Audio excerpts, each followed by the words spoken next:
21 მარტი დაუნის სინდრომის მსოფლიო დღეა. ამ თარიღთან დაკავშირებით ილიას უნივერსიტეტის წიგნის სახლში დისკუსია გაიმართა სლოგანით „მითი და რეალობა დაუნის სინდრომის შესახებ“. დისკუსიაში მონაწილეობა მიიღეს სახალხო ნამცველის აპარატის, ჯანდაცვის, განათლების და მედიის წარმომადგენლებმა. შეხვედრას ასევე ესწრებოდნენ სტუდენტები. საუბარი შეეხო როგორც საზოგადოებაში დაუნის სინდრომის შესახებ ცნობიერების ამაღლებას, ასევე მედიის მხრიდან თემის გაშუქებასა და სწორი ტერმინოლოგიის გამოყენებას.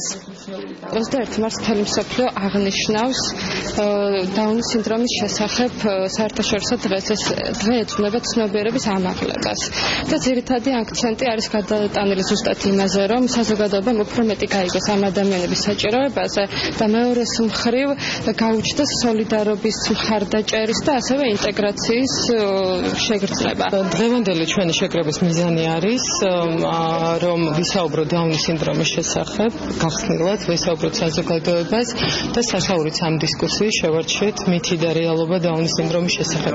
იქიდან გამომდინარე, რომ არსებობს ძალიან ბევრი სტერეოტიპები, მითები, არასწორი წარმოდგენები, სწორედ ამას ემსახურება მთელი ჩვენი კამპანია, რისი ერთ-ერთი ნაწილიც არის დღევანდელი დისკუსია, რომ დავამსხვრიოთ ის მითები, რაც არის გავრცელებული მათ შესახებ. ძალიან მნიშვნელოვანია საზოგადოების ცნობადობა, ამ ხალხთან დაკავშირებით ცნობიერების ამაღლება, რათა ვიცოდეთ ობიექტური და სრულყოფილი ინფორმაცია და არ ქონდეს თქვათ ადგილი ისეთ შემთხვევებში, როცა ძალიან ხშირად სამწუხაროდ დისკრიმინაციული ტერმინების გამოყენება, დისკრიმინაციული მიდგომა, არასწორი ხედვა და არასწორი დამოკიდებულება არსებობს ზოგადად საზოგადოებაში საზოგადოების პირებისათვის.